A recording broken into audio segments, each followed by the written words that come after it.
Hi guys, welcome back to my channel. As you all know, my name is Harshita and you are watching समाजशाला।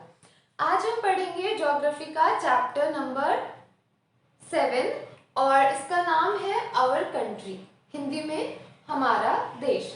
ठीक है, तो सबसे पहले हम अपने देश के बेसिक फीचर्स को जानेंगे। ये इंडिया का मैप है, तो सारे बच्चे जानते हैं ये हमारे इंडिया का मैप है। सबसे पहले हम जानेंगे कि इंडिया के आसपास क्या चीजें हैं, इंडिया को बेसिकली हम कैसे डिफाइन करते हैं।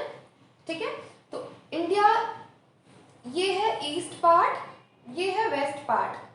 जो हमारा राइट हैंड है इस साइड होता है ईस्ट पार्ट और जो लेफ्ट हैंड होता है उस साइड होता है वेस्ट पार्ट। और हमारे हेड में इसको बोलते हैं नॉर्थ और हमारे जो लेग्स की साइड वाला एरिया है उसको बोलेंगे साउथ। ठीक है, तो ये हो गया इंडिया का नॉर्थ, ये हो गया साउथ, ये हो गया ईस्ट और ये हो गया वेस्ट।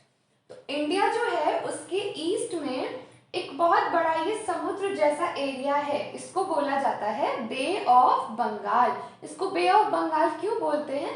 क्योंकि ये जो एरिया है ये पहले जिस टाइम हम ब्रिटिशर्स का हमारे ऊपर राज था, जब ब्रिटिशर्स हमारे को रूल कर रहे थे, तो उस टाइम पे ये बांग्लादेश हमारे देश का पार्ट हुआ करता था।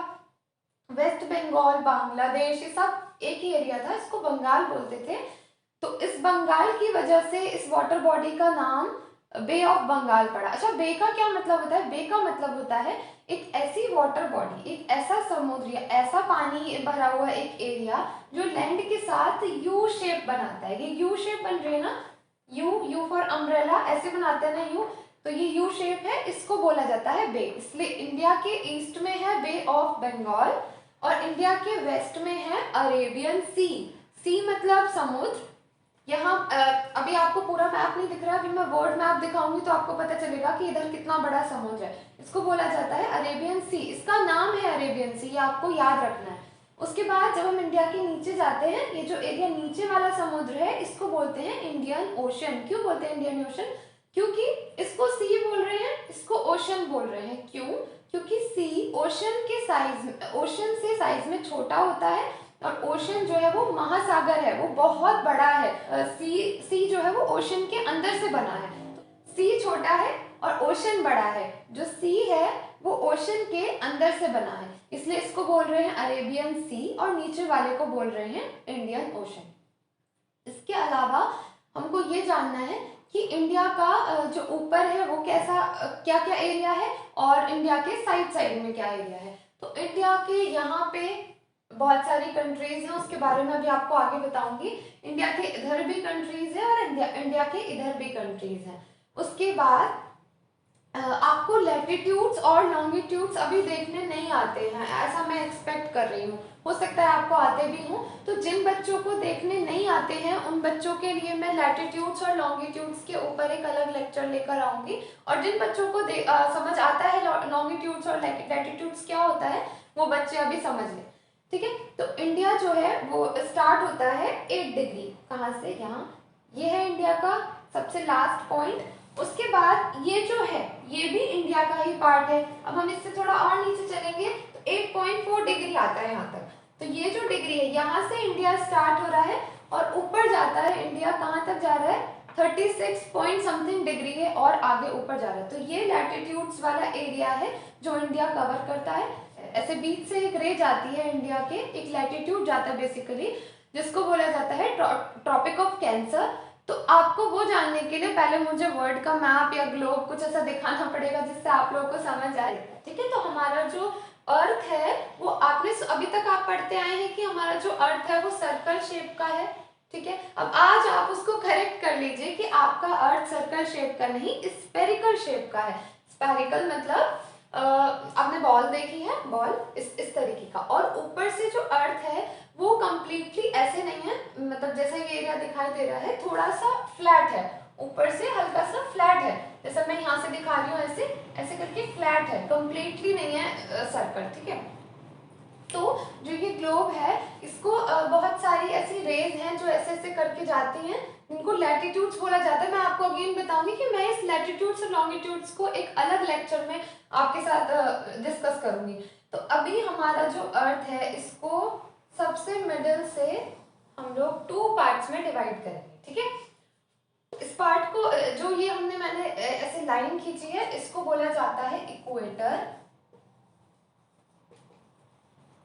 ठीक है, इक्वेटर हमारी अर्थ को बीच से दो पार्ट में डिवाइड कर देती है। उसके बाद इसके ऊपर एक और लैटिट्यूड आता है जिसको हम बोलते हैं ट्रॉपिक ऑफ कैंसर। इसके जो नीचे एक और लैटिट्यूड आता है इसको बोलते हैं ट्रॉपिक ऑफ कैप्रिकॉर्न।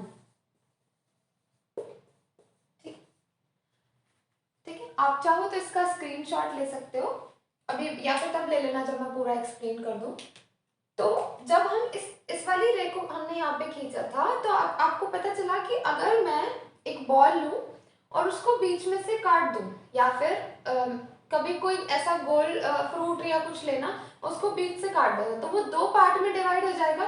तो ये जो ऊपर वाला पार्ट है, इतना जो पार्ट बना यहां से यहां तक और यहां से यहां तक, अभी मैंने आपको 5 मिनट पहले ही बताया कि ये होता है नॉर्थ, ये होता है साउथ, ये होता है वेस्ट और ये होता है ईस्ट। तो हम जब इसको बीच से काटते हैं तो जो ऊपर वाला हाफ पार्ट बना इसको बोला जाता है northern hemisphere.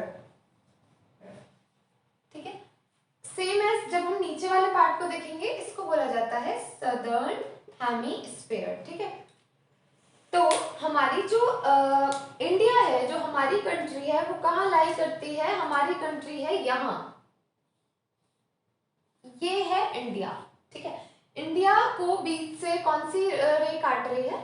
Tropic of cancer. ठीक है, देखिए ये है इसको, इस ग्लोब को मैंने ऐसे करके खोल दिया है। ठीक है, यहाँ पे देखो ऐसे ही खोल दिया है, ये पूरा वर्ड है। ठीक है, ये यहाँ से एक रे जा रही है जिसको आपको शायद अभी कैमरे से दिखाई नहीं दे रहा होगा, सॉरी फॉर द इनकन्वीनियंस। यहाँ पे है ट्रॉपिक ऑफ कैंसर कैप्रिकॉर्न, यहाँ पे है इक्वेटर और इसके ऊपर है ट्रॉपिक ऑफ कैंसर, और ये है हमारी कंट्री। ऐसा ही था ना, अभी जो मैप देखा था ऐसा ही लग रहा था ना देखने में। अब आप सारे वर्ड से अपने अर्थ को कंपेयर करो, सॉरी अपने इंडिया को कंपेयर करो, हमारा इंडिया कहाँ है? ये है हमारा इंडिया, और जो जिस बे ऑफ बंगाल को भी हमने पढ़ा था वो है ये बे ऑफ बंगाल, और उसके बाद ये है अरेबियन सी और ये है इंडियन ओशन। अब आप समझिए मैंने आपको क्यों बोला था कि ये है इंडियन ओशन और ये है अरेबियन सी, क्योंकि सी का साइज ओशन के कंपैरिजन में छोटा होता है। इसको जो है सागर बोलते हैं हिंदी में और इसको महासागर बोलते हैं। ठीक है, और ओशन जो है अपने साइज में बहुत बड़ा होता है। जैसे कि आप एक इंडियन ओशन है, यहाँ पे साउथ अटलांटिक ओशन है, यहाँ पे नॉर्थ अटलांटिक ओशन है, ऐसे जो ओशंस होते हैं वो बहुत बड़े बड़े होते हैं। आपको बेसिक समझ में आया अर्थ का स्ट्रक्चर, और आपने इंडिया का भी स्ट्रक्चर समझा। आपने अपने इंडिया का स्ट्रक्चर अर्थ के कंपैरिजन में समझा कि आपका अर्थ पे इंडिया कहाँ लाई करता है। अब आगे हम पढ़ेंगे अपनी कंट्री के फिजिकल फीचर्स और पॉलिटिकल फीचर्स। फिजिकल का मतलब होता है जो चीजें हमें अपनी आंख से दिखाई दे रही है या जो नेचर ने बनाई है उनके बारे में पढ़ेंगे। नेचर मतलब प्रकृति जो खुद से ही बनी है, किसी आदमी का कोई रोल नहीं है, कोई भी मशीन से नहीं बनाया गया, बस खुद से बना है ऐसा। और पॉलिटिकल का मतलब होता है राजनीतिक हिंदी में। इसका मतलब है कि जब आपकी कंट्री का जो गवर्नमेंट है, जो आपकी कंट्री को चलाने के लिए जब छोटे छोटे से पार्ट्स में डिवाइड कर देती है तो उसको बोलते हैं पॉलिटिकल डिवीजन, और हम यही चीज पढ़ेंगे। तो आप लोगों को पता है, पहले हम पॉलिटिकल फीचर्स पढ़ते हैं क्योंकि ये बहुत सिंपल है, इसको थोड़ा सा हम एक्सप्लेन करेंगे। पॉलिटिकल फीचर्स होते हैं जैसे आपकी कंट्री है, सपोज दैट ये इंडिया है, ओके दिस इज इंडिया, और मैंने इसको बहुत सारे पार्ट्स में डिवाइड कर दिया है। 12 पार्ट्स में मैंने डिवाइड कर दिया। मैं अपनी कंट्री की पीएम हूँ और मैं ये चाहती हूँ कि मैं, अब इतनी बड़ी कंट्री अब मैं अकेले तो इसे चला नहीं सकती हूँ, तो मैं ये चाहती हूँ कि मैं हर एक पार्ट में अपनी तरह ही एक ऐसा इंसान बैठा दूँ जो काम मैं पूरे देश के लिए कर रही हूँ वो काम वो इस छोटे से एरिया के लिए करे। जैसे जिसको हम बोलते हैं सीएम, जैसे कि अभी हमारे यूपी के सीएम हैं योगी जी, है ना, है ना योगी जी। तो योगी जी क्या कर रहे हैं, एक यूपी है छोटा सा एरिया और उसको संभाल रहे हैं जैसे हमारे पीएम पूरे देश को संभाल रहे हैं। कितने स्टेट्स हैं इंडिया में, 28 स्टेट्स एंड यूनियन टेरिटरीज हैं। कुछ ऐसे पार्ट्स में डिवाइड कर दिया है स्टेट्स को जिसमें सरकार ने किसी आदमी को नहीं बैठाया, जैसे यहाँ पे बैठाया था योगी जी को। सरकार क्या कर रही है, कुछ छोटे छोटे से एरिया हैं जिनको सरकार, जो सेंट्रल गवर्नमेंट है, जो हमारे देश के बीच में बैठी हुई गवर्नमेंट, सबसे बड़ी गवर्नमेंट है, वो उन एरियाज को खुद ही देखती है, तो उसको बोला जाता है यूनियन टेरिटरीज। ठीक है, कितनी यूनियन टेरिटरीज होगी, 8 यूनियन टेरिटरीज होगी। तो आपको समझ आया बेसिकली स्टेट्स क्या होते हैं और यूनियन टेरिटरीज क्या होती है। स्टेट्स होते हैं जब कंट्री को छोटे छोटे से पार्ट्स में डिवाइड कर दिया जाए, वो हो गए स्टेट्स। और ऐसे ही यूनियन टेरिटरीज होती हैं जहाँ पे एक कोई आदमी ऐसा नहीं बैठा हुआ, सरकार खुद ही उनके एडमिनिस्ट्रेशन को रन कर रही है। ठीक है, नेबरिंग कंट्रीज होती है पड़ोसी देश। अब आपको मैप से दिखाती हूँ पड़ोसी देश कौन कौन से हमारे। ये है इंडिया, ये है पाकिस्तान, सबसे प्यारा पाकिस्तान, और फिर ये है अफगानिस्तान, ये है चाइना। हम इसको नेबरिंग कंट्रीज क्यों बोल रहे हैं, क्यों कह रहे हैं कि हमारे पड़ोसी देश हैं, क्योंकि इनकी दीवार जो है वो हमारे घर की दीवार से टच होती है। आपका पड़ोसी कौन है, जो जिसकी दीवार आपके घर से टच हो रही है, ये हमारे देश की दीवार है और ये इससे टच हो रही है, इसलिए हम इसको बोल रहे हैं नेबरिंग कंट्री या पड़ोसी देश। तो पाकिस्तान, अफगानिस्तान, चाइना, नेपाल, भूटान, म्यांमार, ये और ये बांग्लादेश, 7 कंट्रीज हैं ये जो हमारे नेबरिंग कंट्रीज हैं। अब सबसे ज्यादा टिपिकल है कि इसको याद कैसे करें। अब हम इसको याद करेंगे एक फॉर्मूला से। ठीक है, न्यू कैप इन बिग बाजार मॉल। ओके, जिनको मैंने कैपिटल लेटर से लिखा है उनके ऊपर आप ध्यान दीजिए। एन मतलब नेपाल, आप एन से याद रखना नेपाल, इनको बोलते हैं निमोनिक्स, जैसे निमोनिक्स बनाया मैंने आप लोगों के लिए। C for China, A for Afghanistan, P for Pakistan, B for Bhutan, B for Bangladesh and M for Myanmar. ये है हमारी नेबरिंग कंट्रीज जो हमारे साथ जो लैंड वाला बाउंड्री है उसको शेयर करती हैं। अब हमारी 2 कंट्रीज ऐसी भी हैं जो हमारे साथ वाटर बॉडी को शेयर करती हैं। कैसे करती हैं फिर से देखेंगे। ये है वाटर बॉडी, ये है श्रीलंका और ये है मालदीव्स। श्रीलंका हमारे साथ लैंड टच नहीं करता लेकिन पानी के साथ जुड़ा हुआ है। ठीक है, क्योंकि हमारे पानी वाले एरिया में ये पड़ोसी देश है, इसलिए इसको हम बोलते हैं कि हमारा वाटर बॉडी में ये नेबरिंग कंट्री है। ये और ये छोटे छोटे से आपको शायद कैमरे में ना दिख रहे हो, मालदीव्स जहाँ पे सेलिब्रिटीज अपना वेकेशन सेलिब्रेट करने के लिए जाते हैं, ये वो एरिया। तो 2 ऐसी कंट्रीज हैं जो हमारे साथ वाटर बॉडी शेयर करती है, मालदीव्स और श्रीलंका। इसके अलावा आपकी जो कंट्री, जो मैंने आपका डिवीजन बताया था पॉलिटिकल, ये आपकी कंट्री को छोटे छोटे से पार्ट्स में बांटा हुआ है। जो अलग अलग कलर के हैं ये अलग अलग पार्ट है। सबसे पहले लद्दाख, ये येलो कलर वाला लद्दाख है, पिंक कलर वाला Jammu and Kashmir, green colour वाला हिमाचल प्रदेश, ये ऑरेंज पंजाब, येलो उत्तराखंड। ऐसे ही सारे सारे कलर्स जो डिवाइडेड हैं ये, इनको छोटी छोटी सी जो मैंने बताया था कि पार्ट्स में बांटेंगे जिनको हम स्टेट्स बोलते हैं, वो आप यहाँ से भी देख सकते हैं या आप चाहें तो गूगल भी कर सकते हैं, आपको मिल जाएंगे। उनके नाम शायद मुझे लगता है बताने की जरूरत नहीं है। इसके बाद अब हम पढ़ेंगे फिजिकल फीचर्स। इंडिया में कौन कौन से तरह के फिजिकल फीचर्स पाए जाते हैं। इंडिया में पाए जाते हैं माउंटेन्स, इंडिया में पाए जाते हैं प्लेट्यूज, और इंडिया में मिलता है डेजर्ट, और इंडिया में मिलते हैं प्लेन्स।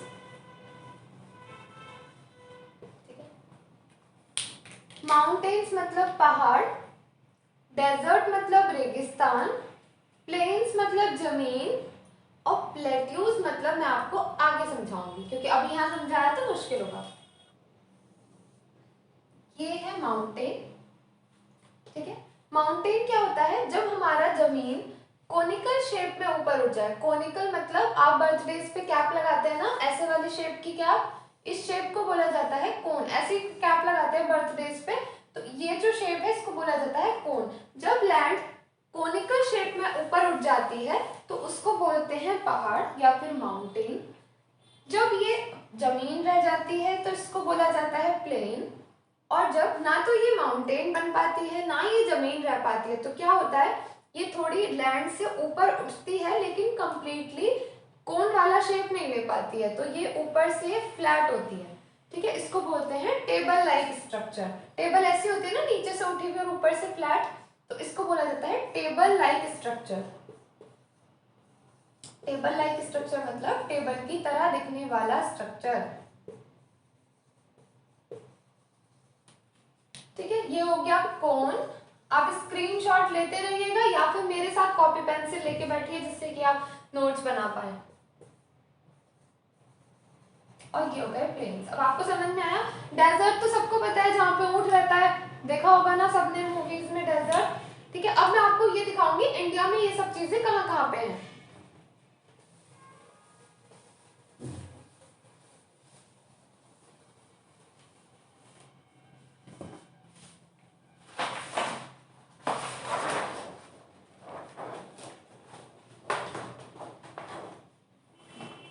सबसे पहले क्या पढ़ना था? सबसे पहले हम लोग पढ़ रहे थे माउंटेन्स। तो इंडिया में ये जो जगह है, ये एरिया है जहाँ पे जनरली माउंटेन्स पाए जाते हैं। आपने सुना होगा कश्मीर में बहुत ऊंचे ऊंचे पहाड़ हैं, लद्दाख में, हिमाचल प्रदेश में, उत्तराखंड में, तो ये वो एरिया है जहाँ पे पहाड़ पाए जाते हैं। हमारे इंडिया में सबसे ज्यादा फेमस कौन सा पहाड़ है? हिमालय। अब अच्छा एक चीज है, हिमालय कोई एक पहाड़ नहीं है, बहुत सारे पहाड़ मिलके हिमालय बना हुआ है। ठीक है, जैसे आपने ये देखा, ये एक पहाड़ है, फिर से एक और पहाड़ मिल गया, एक और पहाड़ मिल गया, ये सारे पहाड़ हिमालय के अंदर आते हैं। हिमालय क्या होता है? पहाड़ों की एक सीरीज है जिसको हम हिमालयन रेंज भी बोल देते हैं कभी कभी। ठीक है, इसको बोला जाता है हिमालयन रेंज। तो हिमालयन रेंज हमारी यहाँ से लेकर और यहाँ तक फैली हुई है, ये ऐसे करके हिमालय आता है। ठीक है, आप अब जब बड़ी क्लासेस में जाओगे तो आप लोग पढ़ोगे कि यहाँ हिमालय को क्या बोलते हैं, यहाँ पे हिमालय को क्या बोलते हैं। उसके अलावा हमारे यहाँ पे कौन से पहाड़ हैं? अरावली। अच्छा, हिमालय आपने शायद पिछले वाले चैप्टर में सीखा होगा कि हिमालय फोल्ड माउंटेन्स हैं। अगर आपने नहीं सीखा है ये चीज तो मैं आपके लिए और एक अलग चैप्टर की वीडियो लेकर आऊंगी, आप उसमें सीखिएगा कि फोल्ड माउंटेन्स क्या होते हैं, वोल्केनिक माउंटेन्स क्या होते हैं। अभी हम पढ़ेंगे दूसरा माउंटेन। एक हो गया हिमालय, दूसरा माउंटेन हो गया हमारे पास अरावली। जैसे हिमालय पहाड़ होते हैं ऐसे ही अरावली भी एक तरह के पहाड़ हैं जो राजस्थान में मिल रहे हैं। राजस्थान और दिल्ली ये वाला जो एरिया है, यहाँ पे हिमालय की जगह पे अरावली पहाड़ मिलते हैं। अब आगे के जो लैंड फॉर्म्स हैं, आगे के जो फिजिकल फीचर्स हैं, वो हम एक मैप से सीखेंगे। उससे पहले मैं आपको ये बता देती हूँ, ये जो है ये वेस्टर्न पार्ट है, ये है ईस्टर्न पार्ट। मैं अभी आपको थोड़ी देर पहले समझाई थी ये चीज़। तो जो पहाड़ वेस्टर्न साइड में पाए जाएंगे उनको बोलेंगे वेस्टर्न घाट, और जो पहाड़ ईस्टर्न साइड में पाए जाएंगे उनको बोलेंगे ईस्टर्न घाट। तो ये थोड़ा सा समुद्र वाला जो तट होता है जिसको हम बोलते हैं कोस्टल एरिया, जो कोस्टल एरिया से थोड़े हटके पहाड़ होते हैं उनको बोला जाता है वेस्टर्न घाट। और जो कोस्टल एरिया से इधर साइड इधर वाले कोस्टल एरिया से इधर वाले पहाड़ होते हैं उनको बोला जाता है ईस्टर्न घाट। उसके बाद आपको एक चार्ट के थ्रू समझाऊंगी जो एग्जाम में बहुत जल्दी रिटेन कर पाएंगे आप रिविजन टाइम पे। अब हम इस चार्ट के थ्रू जानेंगे कि इनके अंदर और क्या क्या चीज़ें हमको पढ़नी है। पहले माउंटेन्स। माउंटेन्स में हिमालयास के बारे में हमने देखा था मैप में। हिमालयास की जो हाइट है उसके हिसाब से हिमालय को 3 पार्ट्स में डिवाइड किया गया है। वो हिमालय जिनकी हाइट बहुत ज़्यादा ऊंची होती है उनको बोला जाता है ग्रेट हिमालय। वो हिमालय जिनकी हाइट इसके कंपैरिजन में थोड़ी छोटी होती है उनको बोला जाता है मिडिल हिमालय। और शिवालिक होते हैं वो जो बिल्कुल स्टार्टिंग में होते हैं, छोटे छोटे से छोटे वाले पहाड़, उनको बोलते हैं शिवालिक। अब इन हिमालय से कुछ रिवर्स निकलती हैं जिनके बारे में हम नीचे पढ़ेंगे। बेसिकली आपने सुना होगा कि जब ग्लेशियर्स पिघलते हैं तो गंगा निकलती है, ब्रह्मपुत्र निकलती है या इंडस रिवर निकलती है। तो इनका ओरिजिन होता माउंटेन से है, पर हम इनको प्लेन्स के उसमें पढ़ेंगे, मैं बताऊंगी क्यों पढ़ेंगे। प्लेट्यूज मैंने आपको बताया था, प्लेट्यू कौन सा एरिया होता है, मैप में एक बार दिखा देती हूँ। ये वाला जो एरिया है यहाँ से लेकर नीचे, इस एरिया को प्लेट्यू बोलते हैं। अच्छा, इंडिया को पेनिनसुलर कंट्री भी बोला जाता है क्योंकि इंडिया 3 साइड से समुद्र से घिरी है। ऐसी कंट्री जो 3 साइड से समुद्र से घिरी हुई हो उसको बोलते हैं पेनिनसुलर, और ये जो एरिया है इसको बोलते हैं प्लेट्यू। तो आप दोनों टर्म्स में कंफ्यूज मत होइएगा। अभी हम ये पढ़ रहे हैं प्लेट्यू के बारे में, इस वाले एरिया के बारे में। इस वाले एरिया में एक यहाँ पे है पहाड़ जिनको बोलते हैं सतपुड़ा और विंध्या रेंज। मैंने यहाँ पे लिखा है, चार्ट इसने बनाया है कि एग्जाम में रिवाइज करना आसान होगा। ईस्टर्न घाट हो गया ये वाला, वेस्टर्न घाट हो गया ये वाला, ठीक है। अब इस सतपुड़ा से और विंध्या से 2 रिवर निकलती हैं। उन रिवर्स का नाम है नर्मदा और तापी। उसके बाद कुछ रिवर्स निकलती हैं जो कि यहाँ से निकल रही हैं और ईस्टर्न घाट में जाकर गिर रही हैं। उन रिवर्स का नाम भी मैंने आगे लिखा है, अब मैं इसको हटा दूँ तो आपको दिखाई देगा। तो इससे निकलने वाली रिवर हो गई नर्मदा और तापी रिवर। ये निकलती है सतपुड़ा से और गिरती है कहाँ पे, वेस्टर्न घाट पे। और ये वाली जो रिवर है निकल रही है वो है गोदावरी, महानदी, कृष्णा और कावेरी। ये चारों ही नदियां कहाँ गिर रही हैं, ईस्टर्न घाट में, ठीक है। प्लेन्स वो एरिया है जो एकदम उबड़ खाबड़ नहीं है, रग्ड टोपोलॉजी नहीं है, जिसकी उबड़ खाबड़ को इंग्लिश में बोला जाता है रग्ड टोपोलॉजी।